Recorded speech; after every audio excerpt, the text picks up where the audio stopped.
ज़रा सोचिए, आप 2025 में एक फ्रेंच कुकिंग कंपटीशन जीते हैं और फिर अचानक से एक जादुई किताब आपको पास्ट में ले जाती है, जोसेन डायनेस्टी में। यही होता है जियोंग के साथ, जो एक साधारण शेफ़ बनना चाहती थी, लेकिन वो राजमहल की हेड शेफ़ बन जाती है। ट्विस्ट लेकिन ये है कि उसका सामना होता है एक खतरनाक और तानाशाह राजा हायून से, जो पहले उसे मौत की सज़ा देना चाहता है, पर फिर उसके हाथ का खाना चखने के बाद उसकी यादें तक बदल जाती है।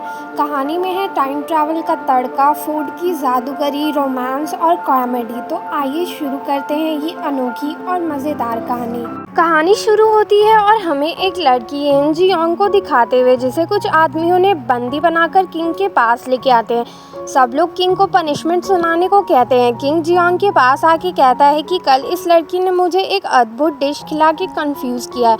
वो अपना तलवार निकाल लेता है और कहता है, आज से मैं इसे रॉयल कुक का चीफ बनाता हूँ, जिसका मतलब था कि जियोंग बन चुकी थी the head cook of the royal kitchen. सब परेशान हो जाते हैं कि एक लड़की शेफ़ कैसे बनेगी। किंग उसे आज से ही शुरू करने को कहता है कि वो रोज़ उसके लिए खाना बनाएगी। कहता है कि अगर कभी भी एक डिश बार बार आया या फिर मुझे पसंद नहीं आया तो तुम्हें मौत की सज़ा मिलेगी। वो मन में कहती है कि क्या तुम मजाक कर रहे हो, मैं सिर्फ 3 स्टार मिशेलिन शेफ़ बनना चाहती थी और आज मैं एक अत्याचारी राजा का शेफ़ बन गई।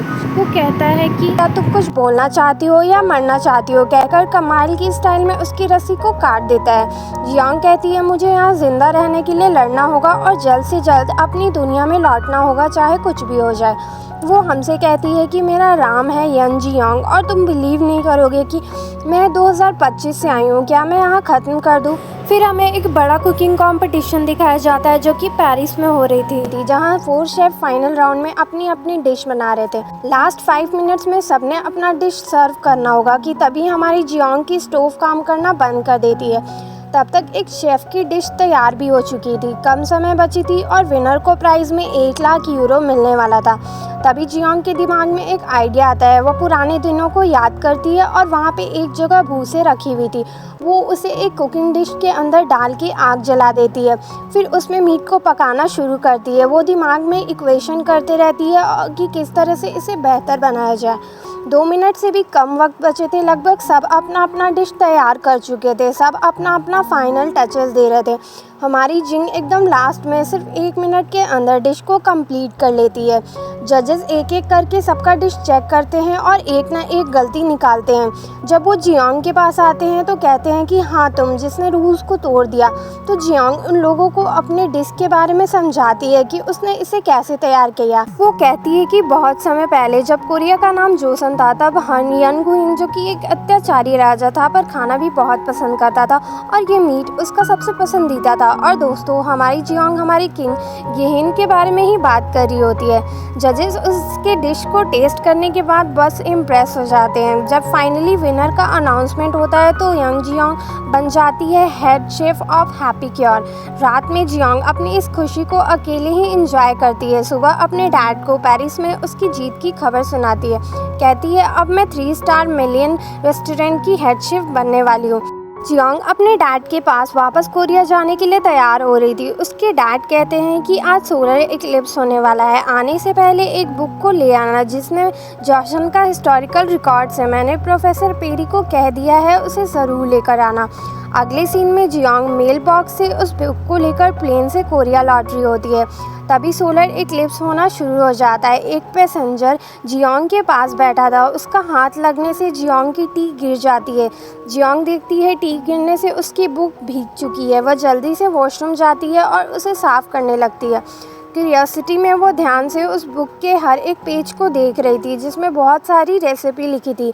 एकदम लास्ट पन्ने पे उसे कुछ लिखा हुआ मिलता है, माई डियरली बिलवेट, अगर तुम इसे कभी भी पढ़ रही हो, क्या तुम मेरे पास लौट सकती हो। जब जियोंग उसे पढ़ती है तो सोलर इक्लिप्स के चलते कुछ ऐसा होता है जिससे वो अचानक से पास्ट में जाने लगती है। पर वो गिरती है तो वो एक जाल में गिर जाती है और फिर वहाँ पर बेहोश हो जाती है। दूसरी तरफ एक हिरन को एक किंग और उसके सिपाही शिकार करने के लिए धावा कर रहे थे। किंग इयन उस हिरन को शिकार करते समय याद करते हैं कि कैसे उसकी माँ को उसके पापा ने सज़ा देने के लिए लेकर जा रहे थे, लेकिन वो कुछ भी नहीं कर पाया और कोई उसका मुंह बंद कर लेता है। वही रिग्रेट उसे आज तक सताते आता है। वो उस हिरन को मार देता है और मिलिट्री ऑफिसर्स के लिए इसे तैयार करने को बोलता है। तब वहाँ पे भी सोलर इक्लिप्स शुरू होता है। सब फॉर्मर किंग की वाइफ बातें करते हैं कि उस लड़की ने शायद उसे ज़बरदस्ती शिकार पर भेजा है। अब यहाँ कौन लड़की की बात हो रही है ये तो हमें आगे जाके पता चलेगा। लोग बातें करते हैं ऐसे समय पे कौन जाता है शिकार पे। यिहन उसके ट्रुप के साथ जंगल में बैठा था कि उसके साथी कहता है कि इस टाइम पर शिकार करना ठीक नहीं है। गुनियो जो एक फीमेल घोस्ट है, पुरानी किताबों के हिसाब से वो आ सकती है। जियोंग को जब होश आता है तो वो अपने फ़ोन से सिग्नल ढूंढने की कोशिश करती है, पर तब के समय में तो टावर ही नहीं था। जियोंग को पता नहीं होता है कि अब वो 500 साल पीछे आ चुकी है। तभी वहाँ पर एक फॉक्स आता है और एहुन उसका पीछा करने लग जाता है। सब लोग उसे मना करते हैं लेकिन वो किसी की भी नहीं सुनता है। वो फॉक्स का पीछा करते करते जियोंग तक पहुँच जाता है। वो उसे तीर पे तीर मारता है। वो कहती है अरे मुझे मत मारो, वो फॉक्स भाग गया है। जियन कहता है कि तुम कौन हो। वो उसकी ड्रेस देखकर समझता है कि ये कोई एनिमी की तरफ से होगी और फिर वो उसका वहाँ से पीछा करने लगता है। जब वो एकदम से माउंटेन की क्लिप पर पहुँच जाती है तब सोलर इक्लिप्स हटने लगता है और वो एक दूसरे को ठीक से देख पाते हैं। जियोंग को वो किसी नाटक कंपनी का एक्टर लगता है। वो कहती है क्या तुम पागल हो जो तुम मुझे इस तरह तीर पे तीर मारे जा रहे हो। वो उसे इलेक्ट्रिक स्टन गन से डराती है कि इसमें 1000 वोल्ट का झटका लगता है, ठीक है। और यिहन उल्टा सोचने लगता है कि शायद गॉड एंग्री है तो इसलिए गुनवो वो फीमेल घोस्ट बदला लेने के लिए आई है। वो पूछता है कि क्या तुम इंसान हो या फिर घोस्ट हो या 9 टेल फॉक्स। वो कहती है अरे मैं एक इंसान हूँ, मैं 3 स्टार मैचेलियन की शेफ़ हूँ। वो सोचता है इतने अजीब ड्रेस में शेफ़ कैसे हो सकती है, वो भी एक लड़की, तुम ज़रूर एक घोस्ट हो। युनवो और वो उसकी थैली को देखता है और सोचता है एक भिखारी घोस्ट। वो कहती है क्या तुम्हें मैं एक भिखारी दिखती हूँ।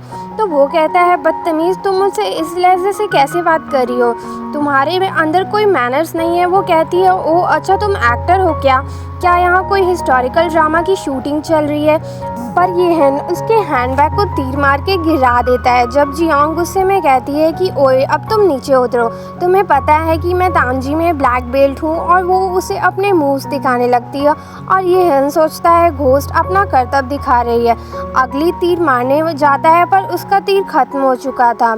जियोंग कहती है मेरे फैमिली में सब लॉयर है, तुम्हें मैं पुलिस स्टेशन ले जाऊंगी मर्डर करने की कोशिश करने के लिए। तो यिहन नीचे उतरकर उसके पास जाता है। जियोंग गॉड से प्रे करने लगती है पर यिहन तलवार निकाल के उसे मारने ही वाला था कि तभी कोई आदमी उसे पीछे से तीर मारता है और वो दोनों उतनी ऊंचाई से सीधे नीचे पानी में गिरते हैं। सब लोग यिहन को ढूंढने लगते हैं। जब उन दोनों को होश आता है तो जियोंग देखती है कि अरे बाबा इसे तो सचमुच में तीर लगी है, और वो ज़ोर से मदद के लिए चीखती है पर आसपास कोई भी नहीं होता है। वो देखती है कि उसके घाव से ब्लड निकल रहा था। तो हमारी जियोंग ब्लड को रोकने के लिए तीर को तोड़कर अपने स्कार्फ को उसके सीने से बांध देती है और वहाँ पर वैसलीन लगा देती है। वो कहती है मैं अपने पेशेंट को तो ऐसे नहीं छोड़ सकती। फिर वो सोचती है कि 911 पर कॉल करेगी, लेकिन फिर उसे याद आता है कि उसका फ़ोन तो हैंडबैग में ही था। वो उससे कहती है कि मैं तुम्हारे पॉकेट्स चेक कर रही हूँ, ठीक है, पर उसके ड्रेस में तो कोई भी पॉकेट ही नहीं था। तब इहियन एक डैगर निकाल कर कहता है कि क्या तुम इसे ढूंढ रही हो। वो कहती है अरे तुम मुझे गलत समझ रहे हो, मैं तो बस तुम्हारा फ़ोन ढूंढ रही थी। वो कहता है कि तुम मुझे अपनी बातों में फंसाकर मुझे मारने की कोशिश कर रही हो, बताओ इसके पीछे कौन है। वो कहती है कि क्रेज़ी फूल, क्या तुम्हें दिखाई नहीं देता है कि मैंने तुम्हारी जान बचाई है। वो कहता है कि तुम ज़रूर किसी मकसद के लिए मुझे ज़िंदा रख रही हो। वो कहती है अच्छा तुम्हारी जान बचाने पर मुझे ये मिली। इहियन कहता है कि बकवास बंद करो। जियोंग उसे पैर पर मार देती है और कहती है कि मैं जा रही हूँ इसलिए मेरे पीछे मत आना। वो कहता है कि मैं जॉसन का राजा हूँ। जियोंग कहती है कि राजा और तुम चुप रहो और ऐसी बातें मत करो। वो उसे रोकने जाता है पर जियोंग के बेहतरीन शेफ होने की वजह से वो उस डैगर को नाइफ की तरह घुमाने लगती है। इहियन तो बस उसे देखकर दंग ही रह जाता है। वो कहती है कि क्या तुमने देखा? वो कहता है अब तो ये पक्का घोस्ट है और दोनों उस डैगर को लेने के लिए लड़ने लगते हैं। वो कहती है कि मैं शेफ़ हूँ, शेफ़ यंग जियोंग, पर उस डैगर को लेने के लिए दोनों में घमासान फाइट शुरू कर देते हैं। अगले सीन में जियोंग उसे कस के बांध देती है। जब उसे होश आता है तो वो कहता है कि तुम मुझे बांध के रखी हो, क्या तुम मरना चाहती हो? वो कहती है तुम्हें अभी भी सिचुएशन देखनी चाहिए, उठो वरना मैं जा रही हूँ। हियॉन देखता है कि आसपास कोई नहीं था तो वो उसके साथ जाने के लिए मान जाता है। सारे रास्ते जियोंग हियॉन को एक घोड़े की तरह बांधकर चल रही होती है। दूसरी तरफ हियॉन के सभी मंत्री डिस्कस करते हैं कि किंग अभी तक नहीं लौटे हैं तो ज़रूर किसी ने हमला किया था और हमें उसे ढूंढ के निकालना होगा। लेकिन इन्हीं में से कोई ऐसा है जो हियॉन को मारने के लिए और उसकी रेपुटेशन बर्बाद करने के लिए एक कैदी लड़की को एक मिशन देता है। जियोंग और हियॉन चलते चलते थक चुके थे। अभी भी हियॉन उसे समझा रहा था कि वो यहाँ का किंग है, पर वो मानती ही नहीं। तो हियॉन अब तरीका बदलता है और नरमी से कहता है रॉयल पैलेस में लौटने के बाद मैं तुम्हें एक फेवर दूंगा। पर जियोंग तो उसे सर पर ही मार देती है कि ऐसी सिचुएशन में भी उसे अभी भी मजाक सूझ रही है कि तभी उन्हें एक घर दिखाई देता है। वो दोनों उस घर में जाते हैं। वहाँ एक लड़की के कपड़े देखकर जियोंग उसे पहन लेती है, पर कुछ देर बाद एक आवाज़ सुनकर जब जियोंग घर के अंदर जाती है तो लाइट की स्विच ढूंढने लगती है। असल में उस एम्बेडेंट घर में एक लड़की अकेले रहती थी। गांव के सारी लड़कियों को काम करने के लिए ले जाया जाता था, तो इसलिए वो अकेले जंगल में छिपकर रह रही थी। वो जियोंग को एक चोर समझकर मारने लगती है, पर कुछ ही देर में वो दोनों दोस्त बन जाती है। वो कहती है कि ये कौन सा साल है, तो वो लड़की ब्लू मंकी बताती है। जियोंग को उस लड़की से बातें करते हुए उसे धीरे धीरे समझ में आता है कि अब वो सच में 500 साल आगे आ चुकी है। बात करते करते उन दोनों को भूख लग जाती है, तो उस लड़की के पास कुछ सब्जियां थी जिसकी मदद से जियोंग एक डिश तैयार करने लगती है। उस लड़की का नाम सांगिल होता है। उसके पास सूंघने की ताकत थी जिससे उसे ताज़े सब्जी का पता चल जाती थी।